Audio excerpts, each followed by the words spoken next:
Hey guys, welcome to Barcelona Catalonia.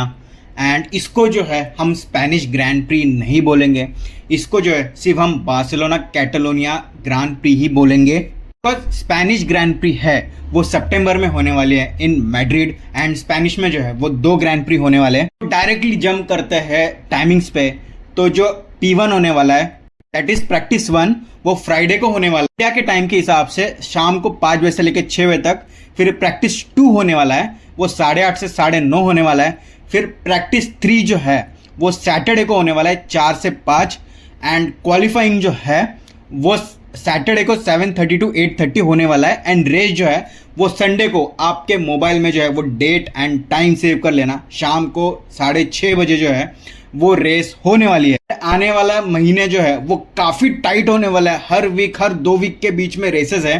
And ये बहुत tight schedule है फार्मूला 1 का। तो आपको जो है अगर आपने अभी तक फार्मूला 1 नहीं देखा है तो अभी जो है आप फार्मूला 1 देखना स्टार्ट कर सकते हैं। एंड स्ट्रीमिंग के प्लेटफॉर्म्स तो आपको पता है, फैन कोड है, फन टीवी है, एंड कुछ चीज़ें जो है वो यूट्यूब पे भी आती है।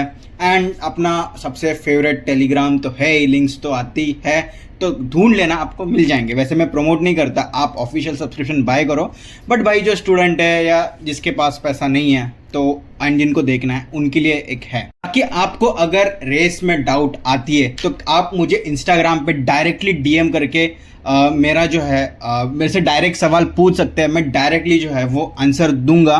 एंड इंस्टाग्राम का लिंक जो है वो मेरे जो बायो में नहीं बोलते वो किधर, तो प्रोफाइल में आप मेरे चैनल में ढूंढ लेना। फिर ऐसा सा सर्किट है, बड़ा W जैसा सर्किट है, मैं आपको थोड़ा और डिटेल्स देता हूँ। तो बार्सिलोना कैटलूनिया, इसमें कैटलूनिया क्या है, जैसे इंडिया में जो है जैसे महाराष्ट्र मुंबई होता है तो बार्सिलोना जो है वो सिटी है एंड कैटलूनिया जो है वो स्टेट है, इसलिए उस ग्रैंड प्री का नाम बार्सिलोना कैटलूनिया पड़ गया है।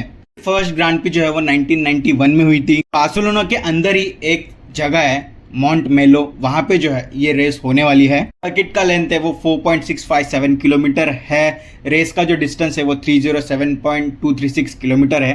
रेस के लैप जो है वो 66 है। नंबर ऑफ टर्न जो है वो 14 है। सबसे फास्टेस्ट लैप रिकॉर्ड जो है वो ऑस्कर पियास्ट्री के नाम पे है एंड वो 2025 में मारा है। मेन ओवरटेकिंग जोन जो है वो 1 है। एंड ये एक परमानेंट सर्किट है, ये एक क्लॉकवाइज सर्किट है। जो लॉन्गेस्ट स्ट्रेट है वो 1.047 किलोमीटर का होने वाला है। स्पीड जो है वो 330 किलोमीटर तक जा सकती है। Number of right hand turn जो है वो 8 है and number of left hand turn जो है वो 6 है। मतलब फिर से जो है हमारा फ्रंट लेफ्ट टायर पे जो है वो काफ़ी लोड आने वाला है। फिर कुछ फिनोमिनल रिकॉर्ड्स की बात करते हैं तो मोस्ट ड्राइवर विंस जो है वो लुइस हैमिल्टन है एंड सेकेंड जो है वो माइकल शूमेकर है, मतलब दोनों ही फर्स्ट है एंड दे आर टाइड। फिर जो मोस्ट पोल पोजिशन है वो माइकल शूमेकर है एंड सेकंड जो है वो लुइस हैमिल्टन है। एंड मोस्ट ड्राइवर विंस जो है वो Lewis Hamilton and Michael shoemaker के बीच में टाइड है। यंगेस्ट रेस विनर जो है वो अपने मैक्स वर्स्टैपेन है एंड वो 18 ईयर्स एंड 228 डेज में जो है वो बन गए थे। मोस्ट सक्सेसफुल टीम्स इस सर्किट पे जो है वो फरारी है, सेकंड मोस्ट है वो विलियम्स है एंड उसके साथ जो है वो मर्सिडीज अपना सेकंड पोजीशन होल्ड करती है। तो फास्टेस्ट ऑफिशियल रेस का लैप है वो ऑस्कर पियास्ट्री है एंड फास्टेस्ट क्वालिफाइंग का लैप है वो भी ऑस्कर पियास्ट्री है। लॉन्गेस्ट कंसेक्यूटिव विनिंग स्ट्रीक जो है वो मैक्स वर्स्टैपेन के नाम पे 3 साल कंटिन्यू जो है वो यहाँ पे जीतते आए हैं।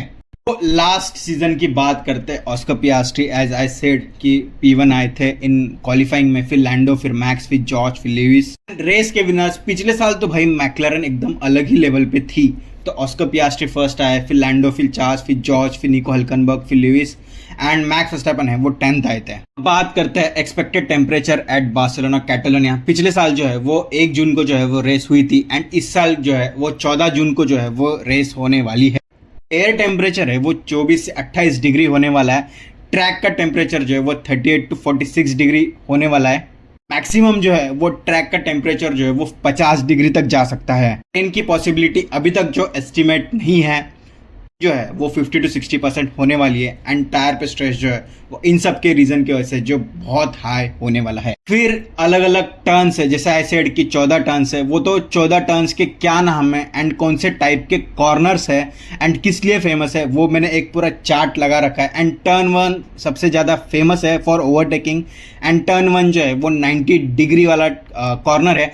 एक मैं 2-3 दिन पहले मैंने अपनी एक वीडियो बनाई थी जहाँ पे मैंने आपको सारे टाइप्स के कॉर्नर जो है वो एक्सप्लेन करे हैं, तो जाके वो भी देखना इसके बाद। आपको वीडियो पसंद आ रही है यहाँ तक तो चैनल को सब्सक्राइब करके जाना। फिर हम डायरेक्टली बात करते हैं टायर कंपाउंड की, तो C1, C2, C3। C1 सबसे हार्ड होने वाला है, C3 सबसे सॉफ्ट होने वाला है एंड C2 जो है वो मीडियम होने वाला है। बिकॉज वियर एंड टियर होने वाला है, इसलिए जो है टायर्स के जो है वो सबसे हार्डेस्ट कंपाउंड जो है वो यूज़ किए गए हैं। परमानेंट या टेम्पररी स्ट्रीट सर्किट जो है वहाँ पे आप देख सकते हैं कि C5 जो है सबसे सॉफ्ट यूज़ होता है। हम बात करेंगे एक्सपेक्टेड टायर लाइफ की, तो C1 जो कंपाउंड है वो 32 to 42 लैप्स तक चल सकता है। C2 जो है वो 22 to 30 लैप्स तक चल सकता है एंड C3 जो है वो 10 to 18 लैप्स में ही चलेगा। फिर अलग अलग ट्रैक टेम्परेचर पे अलग अलग टायर्स कैसे परफॉर्म करेंगे उसके ऊपर है। और टेम्परेचर थोड़ा ठंडे की तरफ रहेगा तो मीडियम एंड सॉफ्ट की तरफ टीम जा सकती है। 30 से 40 डिग्री तक होगा तो मीडियम एंड हार्ड की तरफ जा सकती है। अगर टेम्परेचर 50 से ज़्यादा होगा तो स्टार्ट मीडियम से करके हार्ड की तरफ शिफ्ट होगी। एंड सॉफ्ट जो है मेरे को लगता है इतने ज़्यादा टेम्परेचर पे यूज़ करना सबसे ज़्यादा बेवकूफ़ी होगी। अगर 50 प्लस रहेगा तो मुझे ऐसा लगता है कि सारी टीम जो है वो हार्ड से स्टार्ट करेगी एंड फिर एंड ऑफ द रेस में शायद से मीडियम की तरफ चली जाए, टायर्स का टेम्परेचर ठंडा हो जाए। तो ये एक टेबल है जहाँ पे वही सेम टर्न है, कॉर्नर है, टाइप ऑफ टर्न है, बट इसमें जो है वो मैंने बताया कि सबसे ज़्यादा अफेक्ट कौन से टर्न पे कौन से टायर को होगा। तो मोस्टली जो है जो अपने front right and front left जो है उसको ही तकलीफ होने वाली है। नंबर ऑफ टर्न जो है वो 8 एंड 6 है, तो दोनों मिला के 14 होते हैं। तो ऐसे कह सकते हैं कि दोनों का जो है इक्वल जो है वो दिक्कत आने वाली है। स्ट्रैटेजी की बात करते हैं तो medium hard, soft medium hard, या फिर कोई टीम्स है वो हार्ड मीडियम एंड फिर लास्ट में जो है वो स्टॉप पे जा सकती है। Depends totally on that day. फिर उसी रेस में अगर किसी का सेफ्टी कार आती है, वर्चुअल सेफ्टी कार आती है, उसके ऊपर भी बहुत सारी चीज़ें जो है वो इमीडिएट क्विक एक्शंस लेने पड़ते हैं। इसके बाद जो है ये टेबल जो है वो बताता है कि जो टीम्स है जो पिछले साल थी उन्होंने क्या स्ट्रैटेजी यूज़ करी थी, मतलब पिट स्ट्रैटेजी इन द शॉर्ट। फिर ये टेबल है ये काफ़ी इंफॉर्मेशन देता है, तो ग्रेनिंग के चांसेस है वो काफ़ी हाई है एंड मोस्ट अफेक्टेड जो है एज आई सेड कि फ्रंट लेफ्ट होने वाला है। एंड ये कहाँ पे होने वाला है वो टर्न नंबर जो है वो दिया है। फिर थर्मल डिग्रेडेशन है वो भी बहुत हाई होगा एंड वो कौन से टायर्स पे अफेक्ट करेगा एंड कहाँ पे होगा ये भी बताया। फिर ब्लिस्टरिंग थोड़ा मीडियम होगा, सरफेस वियर काफ़ी हाई होगा, ओवर हीटिंग तो ऑब्वियसली ज़्यादा होने ही वाला है। फिर फ्लैट स्पॉटिंग ये भी मीडियम होने वाला है, मार्बल बिल्डअप जो है वो हाई होने वाला है, परफॉर्मेंस ड्रॉप ऑफ ये भी हाई होने वाला है। ये सारी चीज़ें जो है वो अपने मैंने एक प्लेलिस्ट बनाई है, आप पूरी प्लेलिस्ट जाके देखना, आपको पूरा फार्मूला 1 आप पूरा मास्टर हो जाओगे। चलो मास्टर तो नहीं हुई तो इतना तो लेवल आपको समझ आएगा कि चीज़ें चलती कैसी है। नेक्स्ट स्लाइड है upgrade made by teams at Barcelona Catalonia GP। तो ये जो सारी टीम्स है वो आपकी फेवरेट टीम का आप अपग्रेड देख सकते हैं कि उन्होंने क्या किया है। इस जो रेस है उसमें जो है वो डाउनफोर्स काफ़ी हाई लगने वाला है, बिकॉज ये एक रेस ट्रैक है तो डाउनफोर्स लगेगा ही बहुत ज़्यादा। तो मोस्टली जो अपग्रेड्स है वो related to active aerodynamics and downforce से रिलेटेड ही होने वाले हैं। तो जितना मुझे पता है कि मोनाको में जो है वो एक्टिव एरो नहीं था, तो ये जो है वो वापस बार्सिलोना में वापस आने वाला है। फिर back to full circuit energy होने वाला है। FIA जो है वो स्ट्रिक्ट मॉनिटरिंग करेगी on wings flexibility and aero compliance पे। फिर full use of corner mode and straight mode at Barcelona. जो पिट स्टॉप वाली स्ट्रैटेजी होगी वो जो जितने भी बाकी है जो नॉर्मल F1 रूल्स है उसके हिसाब से ही होगी। फिर mechanical and other stress on car, तो टायर्स पे है ये काफ़ी एक्सट्रीम स्ट्रेस होने वाला है, एरोडायनेमिक्स काफ़ी एक्सट्रीम चाहिए अच्छा। फिर ब्रेक्स पे ऑब्वियसली थोड़ा लाइक ये एक रेस ट्रैक है तो हवा भी ब्रेक को ज़्यादा लगेगी क्योंकि स्पीड भी ज़्यादा होगी, तो इतना नहीं होगा स्ट्रेस लेवल बट होगा। फिर सस्पेंशन होगा, फिर बैटरी भी होगा, फिर पावर यूनिट, फिर कूलिंग सिस्टम, फिर गियर बॉक्स, ट्रैक्शन, फ्यूल, सब के ऊपर जो है वो काफ़ी स्ट्रेस आने वाला है। एंड कौन से टर्न पे क्या इफेक्ट होगा वो आप देख सकते हैं। कहाँ पे जो है एक ट्रैक में कौन से टर्न पे क्या टाइप का जो स्ट्रेस है वो ज़्यादा आने वाला है।